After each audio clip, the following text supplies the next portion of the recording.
Hi, Brian Hartman. I'm an author and a physician, and this is my intro podcast, episode 1, starting out 2025 with a new project for you guys. It's going to be kind of interesting, I think. We're going to have to touch on politics a little bit just because it's kind of part of everything. But we're going to talk about your health. We're going to talk about obesity and weight loss, as I'm board certified in obesity medicine as well as emergency medicine. We're going to talk about accidents, tragedies, how to avoid them. Today, the opening rant is going to be about anxiety and depression and kind of my thoughts on it and how it affects our lives. We're going to do some interviews. We're going to go on location and we're going to have fun. I actually have an entire segment on laughter as medicine. So thanks for being here, and let's get started with our opening rant.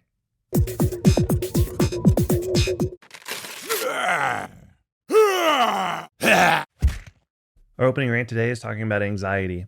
19% of Americans are diagnosed with anxiety, which is 24% of females and 14% of males.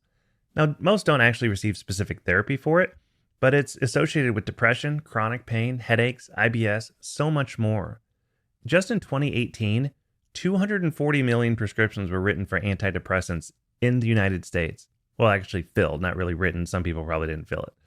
But I see so many people in the ER with depression and anxiety combination issues. They don't always say that's why they're there, although sometimes they do.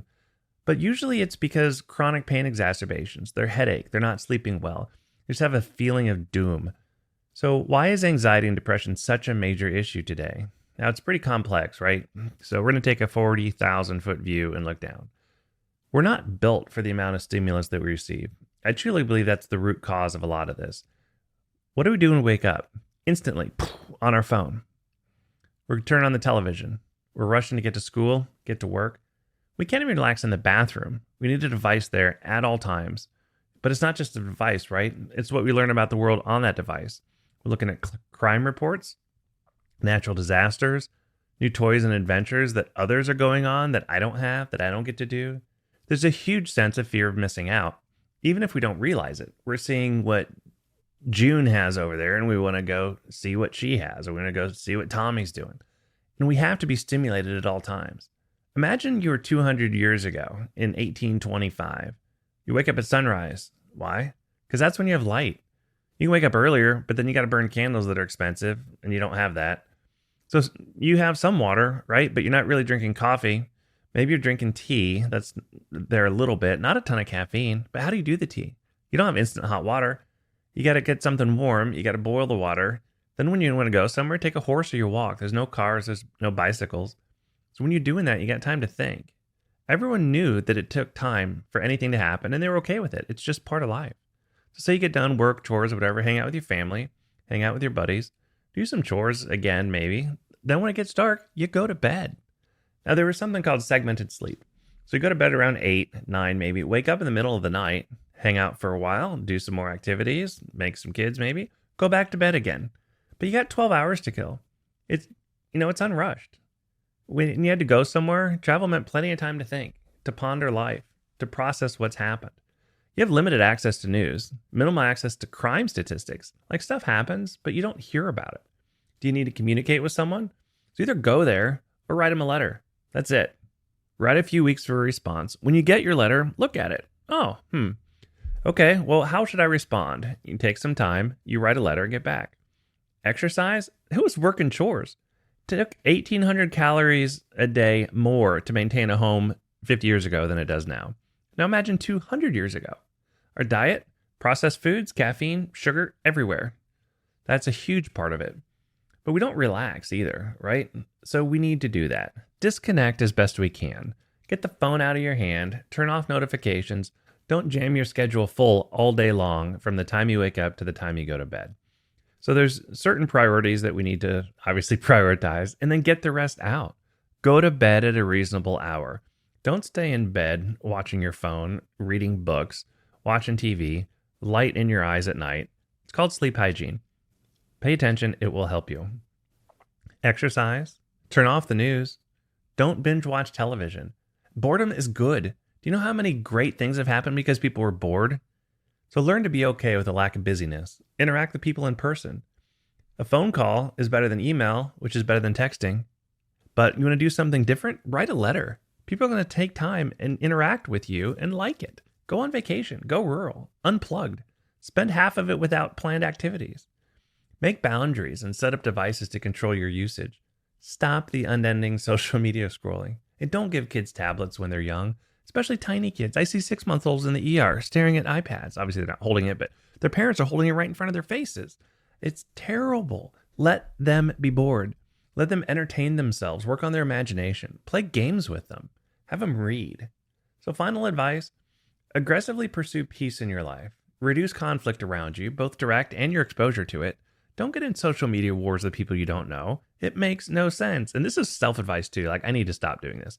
You need to go to bed early, exercise, reduce your alcohol and caffeine, stay away from drugs, even marijuana. That actually is a big part of what I see in the ER now. Read instead of binge watch shows. Spend time in person with others. Physical touch, like hug them, shake hands with them. Now, medications obviously are an important part of treatment for depression and anxiety, but the goal is not to simply medicate your way through life when there's ways to reduce the cause of the problem. Benzos are not the only answer either. 3 times a day Xanax every day forever is a terrible idea, but I see it every day in the ER. Now, sleeping pills every night are not the answer either. They feed the cycle of despair and sleep problems. So they help correct all the other things that we're doing wrong, but then we have a dependency issue. And if you take them every day, imagine not having them for a few days. How do you feel? I see you in the ER when you come in because you're on vacation, you forgot them or you ran out of them, and you can't sleep and you've been up for 2 days, and it's this giant negative cycle. So if you're not active in religion, get active in religion. At least meditate and pursue some quiet time. But the important thing is pursue calmness in your life. Your body will thank you. Your mind will thank you. Your family and your friends will thank you. And overall, you're going to feel better. Trust me, there is not anything you're missing out on in life that taking a break is going to affect you. Like, you'll be just fine. In fact, you'll probably be better off. The less you do, the happier you'll be. Okay, that's opening rant. Now it's time for Laughter is Medicine.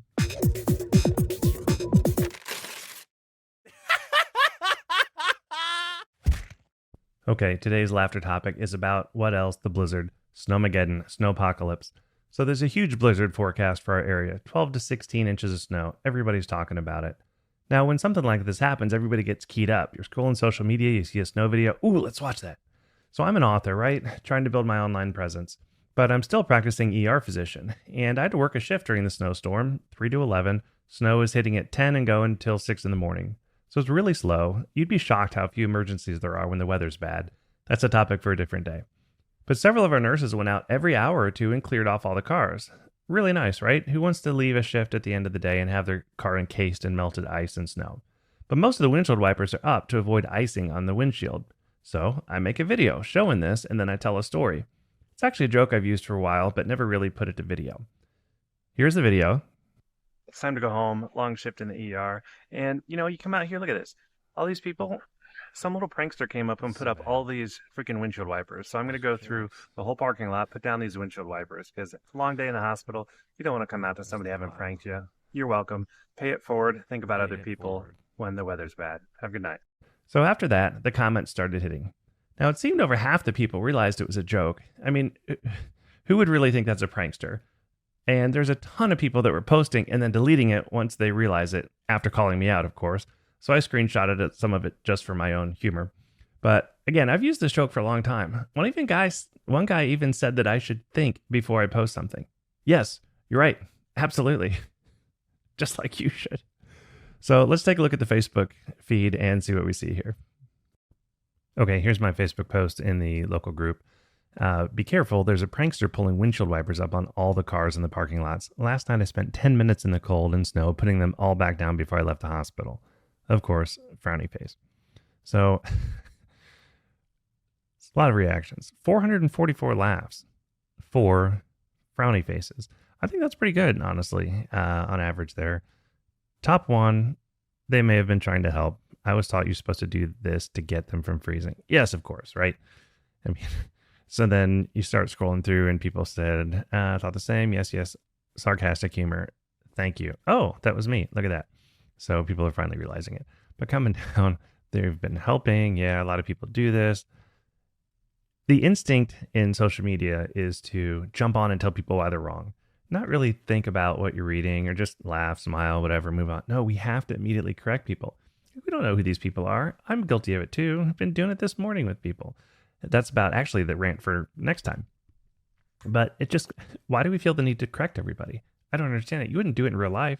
You're sitting next to somebody having a conversation with a friend and they say something that's wrong. You're not going to jump in. You just think to yourself, move on. But we can't do that on social media. That gets back to the anxiety portion. We need to stop doing this. Just enjoy life, right? So feeling a bit of sarcasm. Thank you. This is a joke, people. Yes. Act of kindness. I don't know that everyone is catching the humor sarcasm. No, they're not. Trying to be funny. Trying. Words hurt.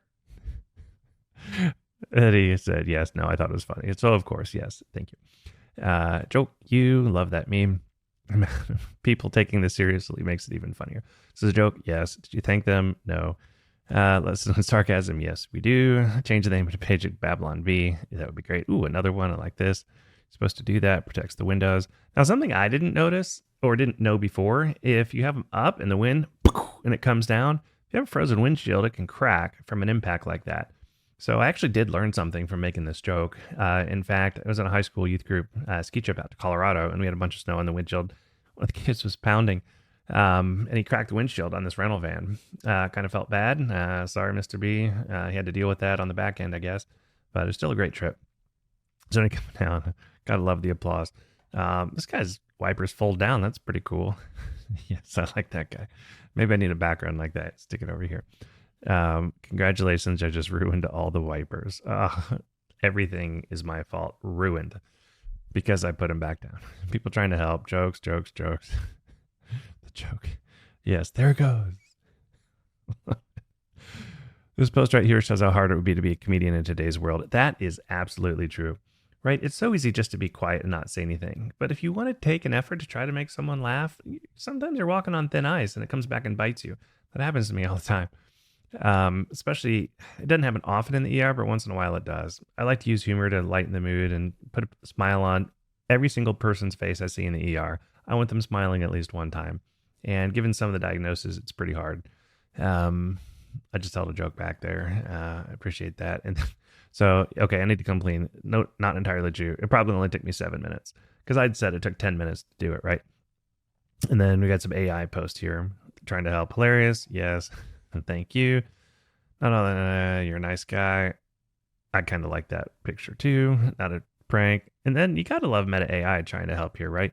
Commenters praised the poster's good deed, noting that raising windshield wipers prevents them from freezing to the windshield. Some initially thought it was a prank. It was. But the post is meant to be humorous. One commenter shared a personal experience of doing the same helpful act, highlighting a kind gesture. Yes. So the prank was actually the post, not what I said the prank was. Same with the video. Like, the people saying how stupid I was, they're the ones getting pranked. Little Andy Kaufman, if you will. They do it all. Joke, sarcasm. Yes. No, not everyone. Oh, we got to scroll through. This dang Facebook went back up again. Anyway, that's where it went. I love the joke. A lot of people didn't get it, but that's my humor. Welcome to it. You got a whole season of this coming. All right, that wraps up this first episode. It's the first one because I'm just getting started, trying to figure out the format, figure out all the tech along with this. I'm hoping to release one weekly. And again, a quick blurb on me. I've got 8 books in print, hoping to get 3 more out in 2025. And as I said, I'm also practicing ER doctor, husband, father. So time constraints are real. And I'll try to get a buffer of episodes ready so that I stay on track and you have something to look forward to every week. Thanks for watching. If you enjoyed this, it would really help me out if you'd like it and subscribe. I've got so many more ideas and rants on the way. Now, until next time, go enjoy this beautiful gift of life.